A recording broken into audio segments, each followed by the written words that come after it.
What is up, guys? This is Pixie StarCraft bringing you a fantastic PvP on MLG Antigua Shipyard. Now, I say MLG, but no, this is not an MLG match. This is someone better than MLG. Of course, I'm not going to start picking favorites, but of course, this is from the Nebraska Esports Association StarCraft 2 Open. This is from the Season 1 of their tournament, and of course, this is a PvP between the Austin and Vulcanix, two fantastic Protoss players who will really show you their stuff. Of course, these are amateurs. They are not the professional gamers, but that does not mean they are not as every inch as good as them. Of course, these are two, of course, a PvP. I was going to sort of get my mind on track. I'm sort of in awe of these players. I'm sort of getting a little bit scatterbrained. I wanted to discuss the fact that this is a PvP. And a lot of people think that PvP is kind of a stale matchup, that it's sort of a coin flip. And I disagree with that statement. I don't think any matchup is a coin flip. I think what PvP really comes down to is your expansions. Because everything you do should be centered around whether your opponent's going to expand, when you should expand, why is he not expanding, etc. You'll hear people like Day9 talk about that a lot because they really believe that expansions are sort of the key part of StarCraft. And I sort of agree with that, especially in PvP, because tech, expansions, and army are sort of the three things you want to be focusing on, of course, with drones and, rather, probes, as this is Protoss. They are not Zerg. They do make probes, as it says right here.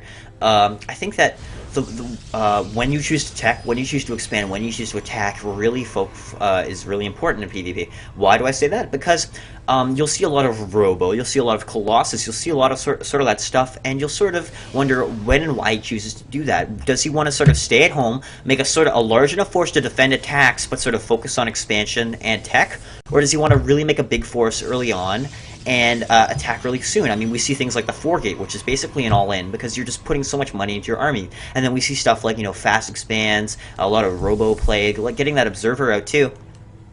Just so crucial. I mean, the scouting is just so important as to sort of get the gist of what your opponent's doing. I mean, these openings are literally going to be identical until the moment that someone chooses to either put more gateways down, maybe go for 3-gate, 4-gate, or are they going to get a Robo and choose to sort of tech up to Colossus, try to get that expansions down, try to get all that tech they can get up to? We might even see some Dark Templar. I mean, that's the sort of stuff, there's so much tech that Protoss can do. It's just absolutely ridiculous because there's just so many doors open. There's so many ways we can go. A lot of people say that Terran is sort of the race that has the most ways they can go. Of course, they have so many diverse builds, like the 1-1-1, where they basically get stuff out of their factory, out of their Starborn, and out of their barracks. Or we could just see just vanilla play, just vanilla gateway play. A lot of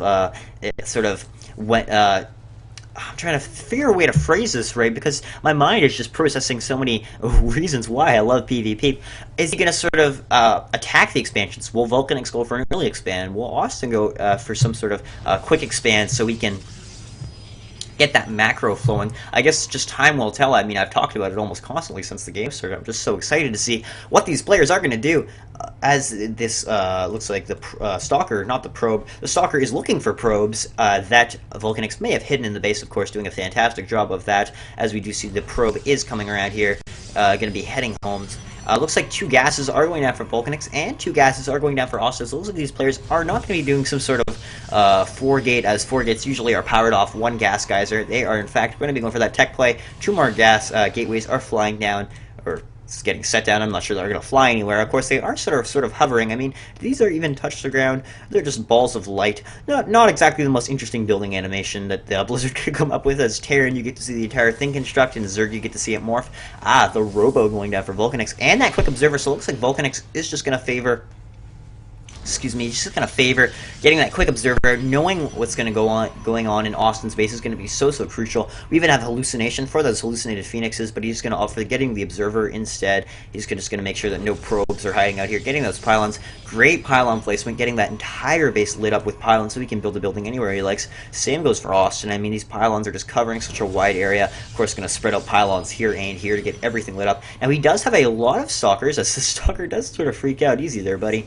And a lot of sentries. Now, these are both very gas-heavy units, and of course, sentries being extremely gas-heavy with over 100, actually no, just 100, not over 100 gas each, but he is going super gas-heavy, meaning that he is going to sort of delay this Robo by quite a bit, as this Observer is already out, the Immortal are almost already done.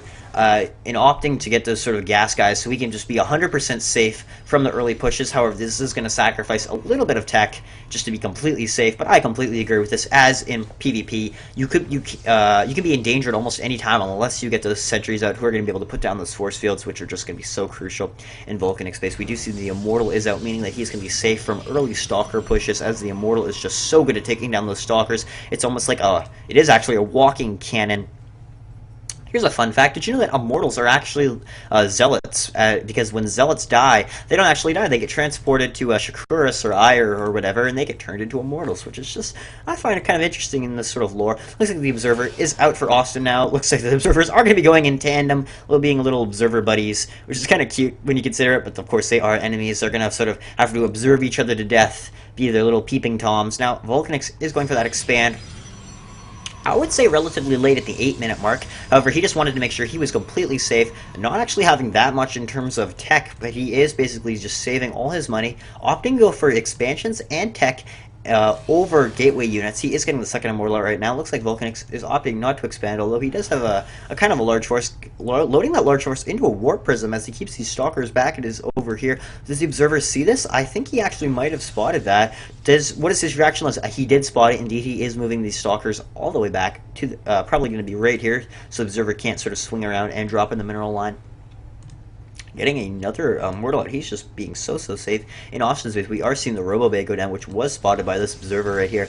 So Austin sort of knows what's up, and he's sort of getting that high Immortal counts to take down those Colossus. So when those Colossus do show up, the Immortals will do a lot of damage. Looks like the Warp Prism is sort of skirting along the outside of the base. I'm not sure that Vulcanix has spotted this yet. I think Austin will scout this expand as he comes over. What is Austin seeing right now? If we head on back here, we do see that he has not actually scouted the base that's being built, which is actually going to be pretty devastating.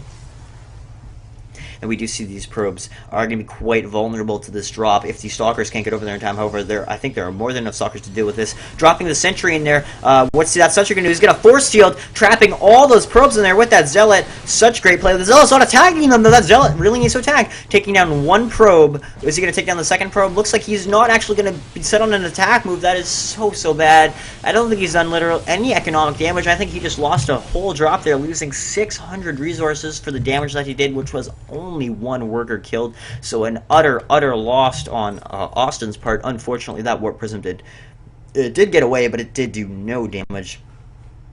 In Austin's space, we are seeing the Thermal Lance being researched at the same time. The Thermal Lance is being researched for Vulcanix, which meaning that they're both going for the Colossus play. However, Vulcanix is going to be doing it off 2 base, and Austin is only going to be able to do this off 1 base. And 1 base Colossus, man, that's sort of an all-in. There's not really much you can do. And of course, with this Observer in here seeing everything, he's going to be in a tight spot. I mean, this Colossus is going to pop out a little sooner for Austin, but unless he pushes as soon as Colossus finish, I don't think that he's gonna start falling behind, because he does not have this base. He's not going to be able to macro behind this, of course.